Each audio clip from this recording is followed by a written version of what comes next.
اس کی چھت پہ جھنڈا لگا دیا. یہ میلاد مصطفیٰ کا جھنڈا تھا. اللہ نے آقا کے میلاد پر خود خوشی کا اظہار کیا. یہ خوشی کے جھنڈے تھے جو اللہ نے لگوائے. تو میں ایک بات اس پہ عرض کیا کرتا ہوں کہ اب اللہ نے مشرق میں جھنڈا لگوایا, بتا دیا کہ مصطفیٰ کی سلطنت مشرق سے مغرب تک ہے. پھر کعبے کی چھت میں بھی جھنڈا لگایا. یہ جھنڈیاں آپ نے لگائی ہیں. کوئی کہے گا یہ جھنڈیاں کیوں لگاتے ہو میلاد مصطفیٰ پر؟ ہم تو جھنڈیاں لگاتے ہیں, اللہ نے جھنڈے لگوائے. اب جھنڈی چھوٹی چیز ہے اور جھنڈا بڑا ہوتا ہے, اور جو جھنڈا اللہ نے لگوایا وہ کتنا بڑا جھنڈا ہوگا. اب اس پہ ایک بات بتا دیتا ہوں. اب وہ جھنڈا جو اللہ نے لگوایا ہے نا, تو میں کہتا ہوں کہ وہ جھنڈا آج بھی کعبے کی چھت پہ لگا ہوا ہے. آپ کہیں وہ کیسے؟ کیونکہ جھنڈا لگوانے کا ذکر تو ملتا ہے, جھنڈا اتارنے کا ذکر ہی نہیں ہے. جھنڈا اللہ نے اترا دیا ہفتے بعد, مہینے بعد نہیں, جھنڈا اتارنے کا ذکر نہیں. اس نے فرمایا میلاد مصطفیٰ کا جھنڈا ہے, لگا رہے. تو آپ کہیں گے نظر کیوں نہیں آتا؟ ہاں, چونکہ دیکھا تھا وہ جھنڈا حضرت آمنہ علیہ السلام نے لگا ہوا. افراطی رأیت ثلاثة آلام مضروبات, عالما بالمشرق, عالما بالمغرب, وعالما على ظہر الکعبہ. کہتے ہیں میں نے 3 جھنڈے دیکھے لگے ہوئے, ایک مشرق میں, ایک مغرب میں, ایک کعبے کی چھت پہ. چونکہ دیکھنے والی تھی حضرت آمنہ علیہ السلام, تو حضرت آمنہ کی نگاہ سے دیکھے تو جھنڈے آج بھی نظر آئے. اس لیے ہمیں تو نظر نہیں آتے, حضرت آمنہ علیہ السلام نے دیکھے تھے تو انہی کی نگاہ سے دیکھے تو وہ جھنڈا آج بھی آپ کو نظر آ جائے. تو اللہ نے جھنڈے لگوائے. پھر میلاد مصطفیٰ کی خوشی میں آپ جھنڈیاں لگائی. پھر آپ نے کھانے پینے کا انتظام کرتے ہیں, کچھ بانٹتے ہیں, کچھ تقسیم کرتے ہیں. تو باری تعالیٰ تو نے بھی میلاد مصطفیٰ کی خوشی میں کچھ بانٹا کہ نہیں بانٹا؟ فرمایا ہاں میں نے بھی بانٹا ہے.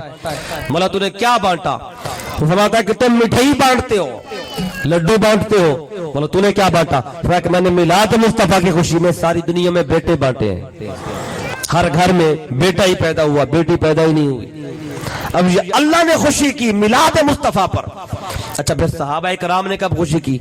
اب جب میرے آقا صلی اللہ علیہ وآلہ وسلم ہجرت فرما کے مدینہ گئے, مدینہ جب آقا پہنچے نا تو تب صحابہ نے بھی جشن منائے تھے. اب کیسا جشن منائے؟ ابو داؤد شریف کے حدیث پاک اور بھی کتب حدیث میں آئی ہے. میرا آقا جب وہاں پہنچے, حضرت انس بن مالک رضی اللہ عنہ راوی ہے, کہتے جس دن آقا مکہ سے مدینہ پہنچے, کہتے وہ دن ایسا روشن دن تھا کہ ایسا روشن دن, نور والا دن مدینہ کی تاریخ میں کبھی آیا ہی نہیں تھا. ہر شے روشن تھی. کیوں؟ جب آقا مکہ سے گئے مدینہ تو خبر پہنچ گئی تھی کہ حضور آ رہے ہیں, لیکن راستے میں 3 دن اور 3 راتیں غار ثور میں گزری. غار ثور میں آپ کو پتا ہے کہ وہ صدیق اکبر رضی اللہ عنہ آپ میرے آقا کے ساتھ تھے, تو 3 دن 3 راتیں وہاں گزری. پھر وہاں سے چلے, کوئی ٹیلی فون تو تھے نہیں کہ آقا فون کر دیتے ہم 3 راتیں یہاں گزاریں گے پھر آئیں گے. بس کیا تھا, مدینے میں خبر آ گئی تھی, حضور چل پڑے. اور مدینے والوں نے بیٹھ کے, چونکہ دعوتیں دی تھی نا انصار نے, صحابہ نے, کہ حضور آپ مدینہ آ جائیں. آقا مدینہ آ رہے تھے, ادھر میٹنگ ہو چکی تھی, اعلان ہو چکا تھا حضور آ رہے ہیں اور حضور کا استقبال کرنا ہے, لیکن پتہ نہیں تھا کہ حضور پہنچے گے کب. تو مدینے والے کرتے کیا تھے, ہر روز صبح اس باہر آ جاتے شہر مدینہ سے, اونچی جگہ پہ چڑھ کے یا درخت پہ یا کھجور پہ, اونچی جو کھجور ہوتی, چڑھ کے دیکھتے تھے ادھر سے حضور آ رہے ہیں کہ نہیں آ رہے, اور سارا دن یہی کچھ کرتے رہتے تھے. سارا دن انتظار رہتا آقا کا کہ آج آ جاتے ہیں, ابھی آ جاتے ہیں, کب پہنچتے ہیں. اچھا دیکھیں انتظار بڑا مشکل ہوتا ہے, کسی کا بھی کرنا ہو تو یہ مدینے کے لوگ ہر روز یہ کرتے تھے, تو انتظار میں رہتے. جب بچوں نے دیکھا کہ بڑے انتظار میں ہیں, تیاریوں میں ہیں. اچھا حدیث پاک میں آتا ہے جس کا گھر تھا اس نے گھر سجایا. حضور کی آمد کی خوشی میں جس کا محلہ تھا پورا بڑا چودھری تھا, اس نے پورا محلہ سجا دیا. کسی کا ڈیرا تھا, ڈیرا سجا دیا. کسی کے درخت تھے, درخت سجا دیے. جو چھوٹے بچے تھے نا، وہ آپ نے چھوٹی بچیوں کی نعت تو سنی ہے نا، طلع البدر علینا، اگر اس کی گہرائی میں جائے تو یہ نعت کیسے پڑھی گئی اب تھوڑا سا سن لیں۔ بڑے اپنی تیاری کر رہے تھے کہ حضور آ رہے ہیں، تو چھوٹی بچیاں جو تھیں، چونکہ صحابیوں کی بچیاں تھیں نا، صحابیوں کی، انہوں نے کہا جی ہم بھی تو کچھ کریں، آقا آ رہے ہیں۔ تو بچیوں نے بھی ایک میٹنگ کی، کیونکہ یہ جو اچانک جا کے نعت شروع کر دی تھی نا، طلع البدر، دف پہ پڑھ رہی تھی۔ مجھے بتائیں دف پہ نعت پڑھنے کے لیے جو نعت خان ہے، کبھی ان سے پوچھیں 5 بندے 4 بندے 6 بندے 3 بندے جو اکٹھے پڑھتے ہیں، اکٹھے پڑھنے کے لیے پریکٹس کتنی کرنی پڑتی ہے؟ اگر پریکٹس نہ ہو تو ایک آگے ایک پیچھے، سٹیپ ساتھ نہیں چلتا، نہ کوئی پڑھ پائیں گے نہ کچھ۔ نیا کلام کبھی لے کے جائیں تو اکثر گڑبڑ کر بیٹھتے ہیں، پھر ایک دوسرے پہ غصہ کرتے ہیں کہ پریکٹس کیوں نہیں کی تھی، پریکٹس کرتے پھر کلام پڑھتے۔ اب یہ بات آپ کو سمجھ آ رہی ہے کہ نہیں؟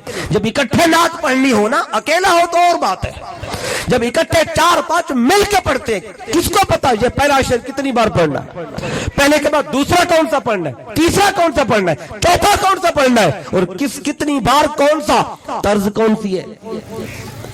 تو یہ جو 4-5 بچیاں تھیں کٹھے مل کے پڑھ رہی تھی، طلع البدر علینا من ثنیۃ الوداع واجب الشکر علینا ما دعا للہ داعی ایھا المبعوث فینا جئت بالعبد المطاع جئت شرفت المدینہ۔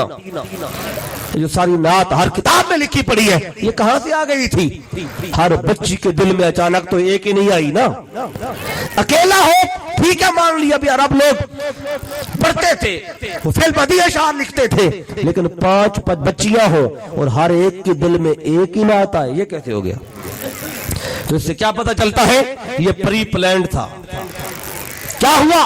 جب بچیوں نے دیکھا بڑے تیاری کر رہے ہیں، کوئی گھر سجا رہا ہے، محلہ سجا رہا ہے، انہوں نے کہا ہم بھی تو حضور کے غلام ہیں، چلو ہم بھی تیاری کریں۔ انہوں نے کہا کیا کریں؟ ایک نے کہا ہوگا نعت میں لکھتی ہوں،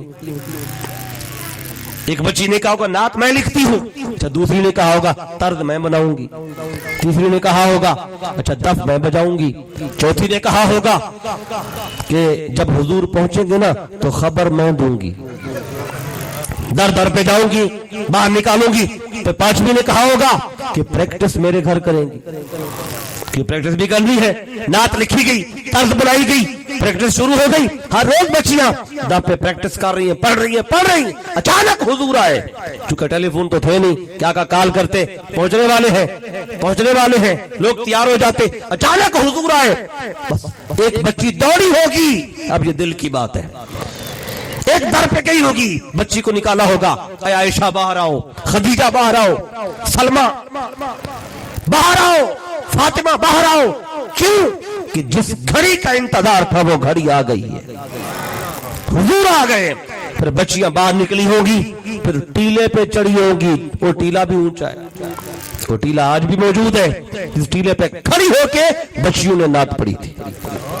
ٹیلے پہ چڑھی ہوگی، ٹیلے پہ چڑھے بچیاں سانس پھول جاتے ہیں نا، سانس پھولا ہوگا، وہ پھولے سانسوں سے ادھر مصطفیٰ کی سواری آئی، بچیوں نے چہرہ مصطفیٰ دیکھا اور چہرہ تکتے ہی پھر نعت پڑھی طلع البدر علینا من ثنیۃ الوداع واجب الشکر علینا ما دعا للہ داعی۔ نعت پڑھی نا، اور اتنی پیاری نعت پڑھی کہ آقا سواری پہ نعت سننے لگے، اور جب انہوں نے کہا جئت شرفت المدینہ، آپ نے مدینے کو شرف بخشا، حالانکہ اس کا نام یثرب تھا۔ بچیوں نے کہا مدینہ، آقا نیچے اترے، بچیوں کا ماتھا چوما، پیار کیا، فرمایا کہ یہ یثرب تھا، آج کے بعد یہ مدینہ ہے۔ اور پھر پڑھ کے دیکھے تاریخ کی کتب، سیرت کی کتابیں اٹھائیں، آقا جانا تو آگے تھا، لیکن فرمایا کہ یہ جو بچیاں ہیں یہ بنو نجار کی بچیاں، ترکھانوں کی بچیاں تھیں، فرمایا کہ میری نعت پڑی ہے، میں نے جانا تو آگے تھا لیکن 1 ہفتہ مصطفیٰ تمہارا مہمان بنتا ہے۔ اب جنہوں نے مصطفیٰ کی خوشی میں نعت پڑھی، دف پر، دف پہ نعت پڑھی، اور آقا دف پہ نعت پڑھنا منع ہوتا تو حضور منع کر دیتے، کیوں پڑھ رہی ہو، یہ تو ناجائز ہے، نہیں خوشی منا رہی ہو، فَلْيَفْرَحُوا، مناؤ، بس جو طریقہ ہے خوشی کرنے کا بس مناتے رہو۔ آقا نے نہیں روکا. اچھا یہ تو بچیوں نے خوشی کی. اب آخری بات کہ پھر صحابہ کرام رضی اللہ تعالی عنہم اجمعین نے بھی خوشی کی. کیسی کی؟ انس بن مالک رضی اللہ عنہ روایت کرتے ہیں, کہتے ہیں کہ جو جب حضور آئے تو کسی نے گھر سجایا, کسی نے محلہ, کسی نے درخت, کسی نے ڈیرا, جس کے پاس جو تھا سجا دیا. لیکن وہ کہتے ہیں کہ مدینے میں کچھ حبشی غلام بھی رہتے تھے. حضرت بلال کی نسل کے غلام تھے, ان کا اپنا گھر ہی کوئی نہیں تھا, نہ اپنا کوئی گھر نہ کوئی درخت, وہ تو غلام, ان کے پاس تو تھا کوئی نہیں. انہوں نے سوچا گھروں والے گھر سجا رہے ہیں, درختوں والے درخت سجا رہے ہیں, محلوں والے محلے سجا رہے ہیں, ہم کیا کریں, ہمارے پاس تو ہے کچھ نہیں. لیکن آقا ہمارے بھی مہمان ہیں, حضور کا استقبال کرنا ہے. اب حدیث پاک میں آتا ہے انہوں نے کیا کیا, لائبۃ الحبشہ بحرابیہم فارحن لقدومہ, حدیث کے الفاظ ہیں.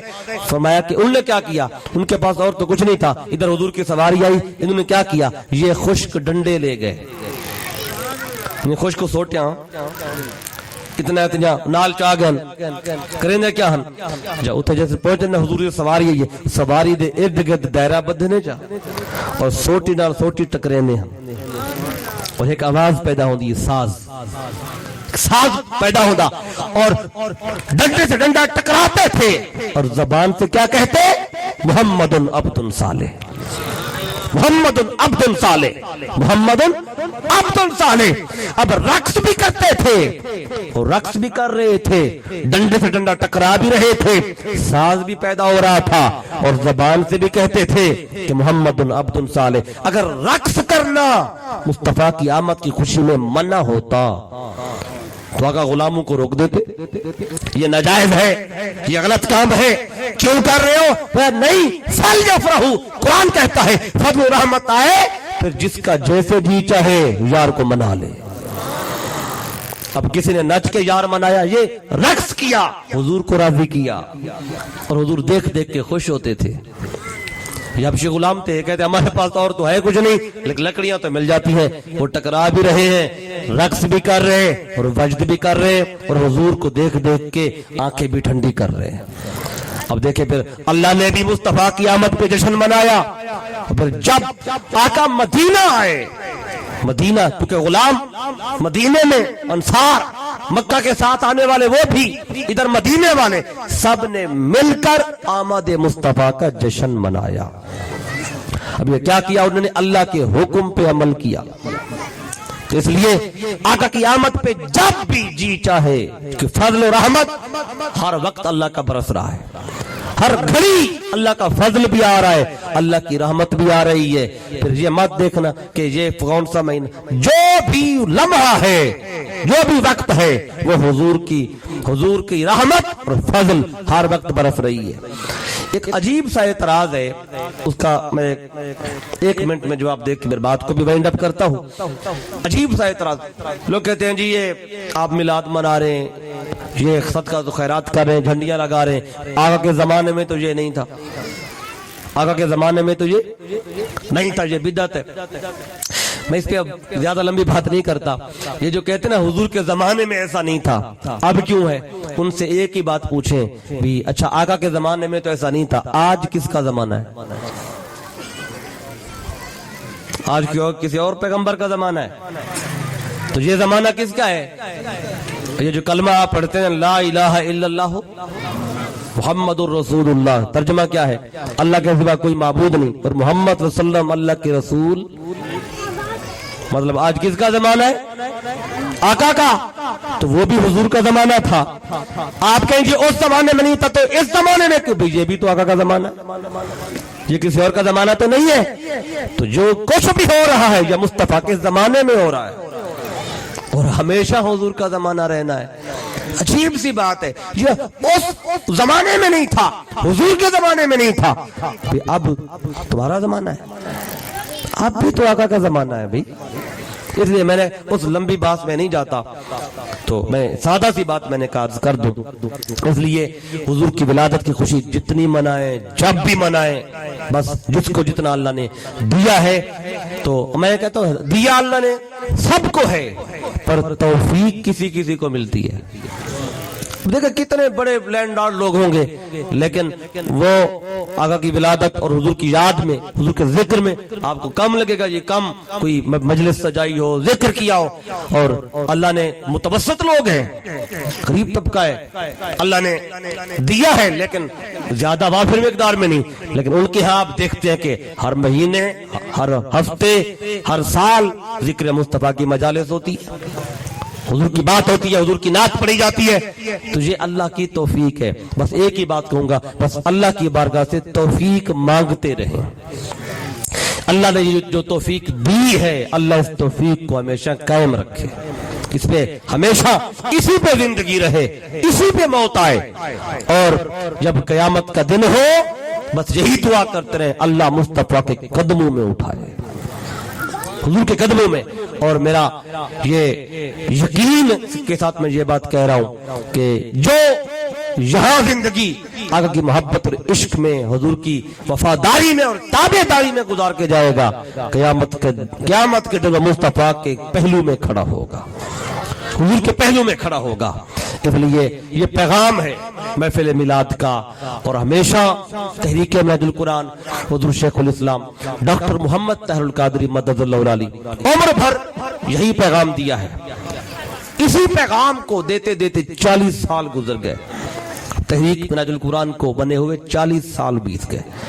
تو 40 سال میں جب بھی حضور شیخ الاسلام نے خطاب کیا یا کتاب لکھی، جو بات کی، بات شروع جہاں سے بھی کی تو بات ختم کی تو حضور کی ذات پر، بات ختم کی تو حضور کی شان پر، حضور کے مقام پر، حضور کی عظمت و رفعت پر، حضور کی وفاداری اور مصطفیٰ کی تابعداری پہ. کیوں؟ اگر حضور سے وفا ہے، حضور کی تابعداری اور فرمان برداری ہے تو پھر سب کچھ قبول ہے. اگر یہ نہیں ہے تو پھر قبول کچھ ہی نہیں ہے.